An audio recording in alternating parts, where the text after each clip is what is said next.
سلامونه ملګرو، زړه خو مې ډېر زیات څه غواړي چې زه ووایم د خلیل په باره کې، خو زه به یو څو خبرې وکړم. ډېره پوهه هم زموږ نشته دی او ډېر پوهېږو هم نه، خو ماشاءالله د خلیل بھائی چې کوم پروګرام وشو او کوم یو پروګرام یې کړی، یو سالګرا وه د فیج باره کې، نو یقینا چې خوشحاله پرې زه هم ډېر شوم او ډېر زیات ملګري ورله راغلي وو او داسې مشران ورله راغلي وو چې ډېر ښایسته ښایسته خلک ورله راغلي وو او دلې ډاډګیرنه ورکړله. یقینا چې په پړا غار کې زه ډېر انما سوشل میډیا والا ډېر تکړه تکړه کسان دي.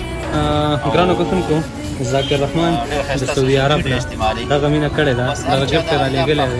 یقینا زموږ په دغه فالوور او په دغه سالګرا باندې هغه ډېر زیات خوشحاله دی. الله تعالی دې راته تل ژوندی خوشحاله او آباد ساتي.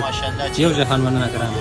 مشرانو ورسره ډېره زیاته مینه ده. بل کارونه داسې کارونه کوي چې هغې کې د عوامو خیر وي او د عوامو فایده پکې لټوي. څه پټ پناه ته هم ده، څه هم ترې پټ پناه نه دي. تاسو ته معلومه ده، تاسو ته ښکاري چې څه څه یې ونه کړل.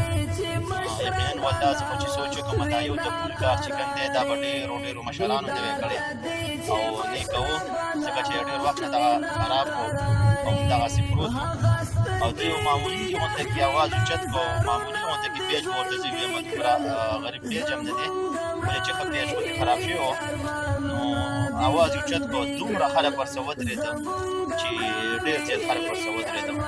نو الله پاک دې خلکو سره ښه وکړي او د خلیل بل بھائی چې کوم دی خپله مینه ده د خلکو سره او د خلکو ورسره مینه ده، نو الله دې راته ژوندی لري او دغسې ډاډګیرنه پکار چې د نور هم چې کوم دی دا زړه ښه او په خلکو نه خوشحال یې مخ په وړاندې روان دي. موږ ټول ورته دواګویو دوا به ورته کوو. الله دې دغسې روغ لري او الله دې همدغسې خدمتي لري چې د قوم خدمت وکړي، د خلکو خدمت وکړي او دوی تېروي خو ژوندونه هر څوک ځان دپاره ژوند هغه دی چې د بل خدمت کې تېر کړي. نو هر سړی ځان دپاره ژوند تېروي او کوشش کوي، ژوند هغه دی چې د بل خدمت کې تېر کړي. زه خو ډېر زیات خوشحاله شوم په دې پروګرام باندې. ما پکې ډېر ښه خلک ولیدل، مشران مې ولیدل. الله دې تل دغسې کامیاب لره خلیل بھائی دوا انشاءالله تعالی چې دغسې مشرانو دواګانې درسه هېڅکله به هم نه خرابېږي. خوشحاله او آباد اوسئ او د ټولو ملګرو ډېره زیاته مننه. یو جهان مننه.